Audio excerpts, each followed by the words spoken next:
freezing of the accounts. So is everyone aware of does everyone know what EOS is all about? That's a governed blockchain? Because it's kind of different, right? So these block producers like shEOS, we are like representatives where we're going to make decisions and then be voted in and out of these positions. And the voting actually happens every 126 seconds. So the order is actually changing all the time, especially in the 20 and 21st spot. People are popping in and out. Sometimes someone will come from total obscurity. Some whale will come in and vote for them, and then all of a sudden they're a block producer. And this happened the other day where one of these block producers didn't have the blacklist implemented correctly. And actually I found out that several of them didn't, because they can't even keep up with where the blacklist is coming from and what's going on with it. Like, these are still like very early days where the governance is evolving.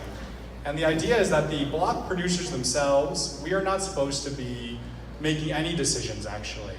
Like, we're supposed to be following the orders of another group that is still being formed. That's going to be the judicial branch of EOS, essentially. And they will issue the orders that are to be followed. So the blacklist actually did come from this group, which is just maybe like 10 people right now, but growing.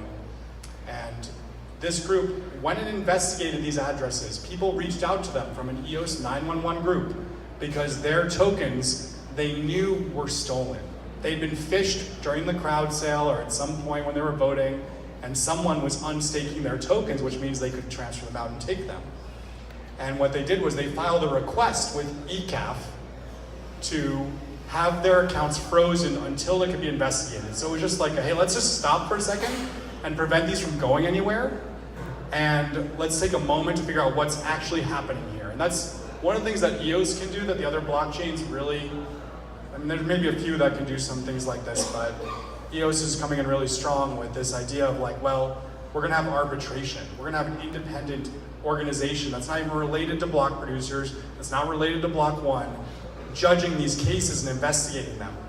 In fact, what I think it's gonna be now is that ECAF will just be an organization that reports the orders that the arbiters, which are further separated, make the decision on. So the idea is that if a block producer chooses not to implement the blacklist correctly or doesn't do it right, then it'll be up to the voters to decide whether or not they want that person to stay in the top.